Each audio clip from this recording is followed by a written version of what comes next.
di tengah-tengah kita, lebih utama dari segala sesuatu. 6 perkara yang dibenci Tuhan. 6 perkara ini yang dibenci Tuhan, bahkan 7 perkara yang menjadi kekejian bagi hatinya. Amsal 6 ayat 16.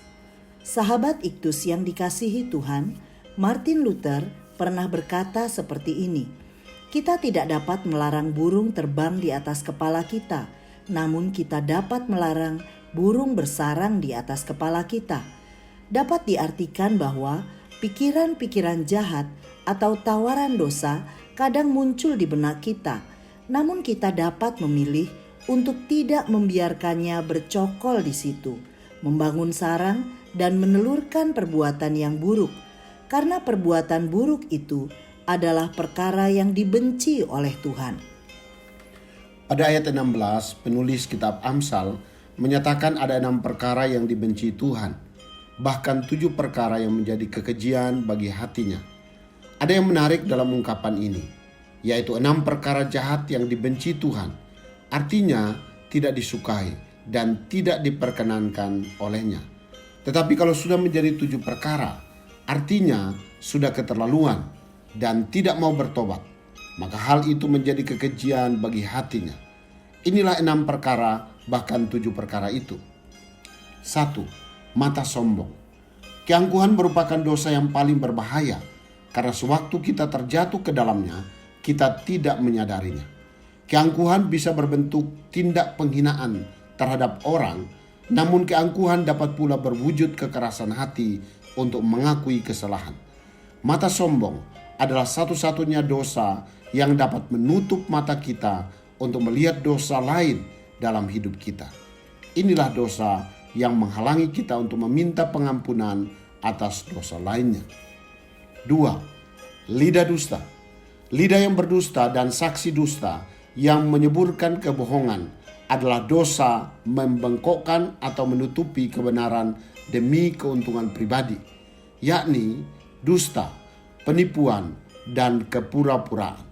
Tidak ada yang lebih suci daripada kebenaran, atau yang lebih penting bagi perkataan daripada menyampaikan kebenaran.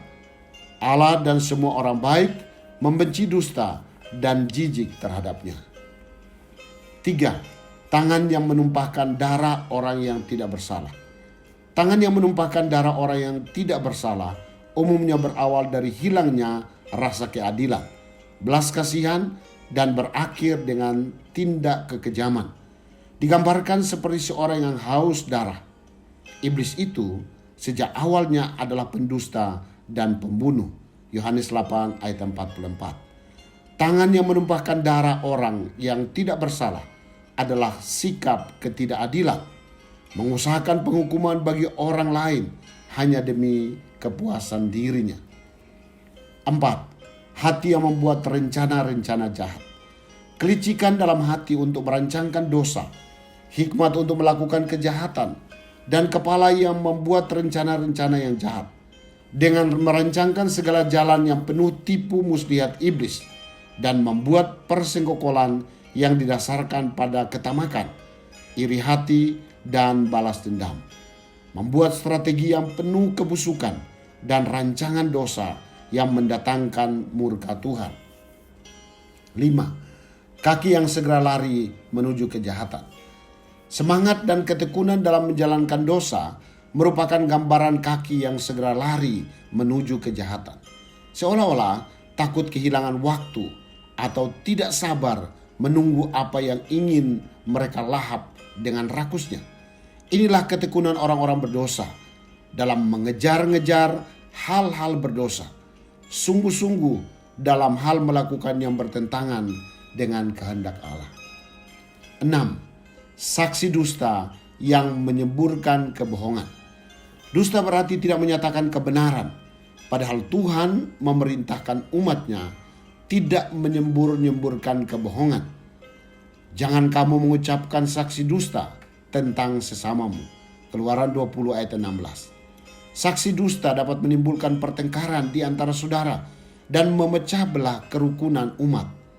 6 perkara dibenci Tuhan, Namun hingga yang ketujuh, yakni pertengkaran, merupakan kekejian di hatinya. Sahabat Iktus, 6 perkara bahkan 7 perkara dipaparkan oleh penulis Amsal dengan tujuan agar kita sebagai umat Tuhan sedia mengintrospeksi diri dan memperbaiki keadaan kita. Sebagaimana tertera dalam Mazmur 139 ayat 23 dan 24. Selidikilah aku ya Allah dan kenallah hatiku. Ujilah aku dan kenallah pikiran-pikiranku. Lihatlah apakah jalanku serong, dan tuntunlah aku di jalan yang kekal. Ketika saya memperhadapkan diri saya dengan daftar perkara yang dibenci Tuhan, maka saya mendapati diri saya masih tinggal di dalamnya. Seringkali saya tidak peduli dan menganggap ini hal yang biasa, padahal semua hal ini adalah kekejian di hadapannya dan dapat menghancurkan hubungan saya dengan sesama, bahkan merugikan diri saya sendiri. Karena itu, saya sedia merendahkan diri di hadapan Tuhan dan memohon pengampunan dan kelepasan dari semua perkara ini. Sahabat Iktus yang dikasihi Tuhan, apakah saya menyadari bahwa ada 6 perkara yang dibenci Tuhan? Dari ke-6 perkara itu, bahkan 7, hal apa yang masih terpelihara dalam hidup saya? Sudahkah saya datang memohon kelepasan dan pengampunan dari Tuhan untuk perkara ini? Tuhan Yesus, saya menyadari seringkali bersikap sombong, dusta di lidah saya, bertindak tidak adil, merencanakan yang jahat, berlari menuju kejahatan, menyemburkan kebohongan yang menimbulkan pertengkaran. Ampuni saya ya Tuhan, dan perbaharuilah hidup saya. Saya tidak mau lagi melakukan apa yang menjadi kekejian bagimu. Saya ingin hidup damai dengan sesama dan selalu menjadi berkat. Amin. Kita tidak dapat melarang burung terbang di atas kepala kita, namun kita dapat melarang burung bersarang di atas kepala kita.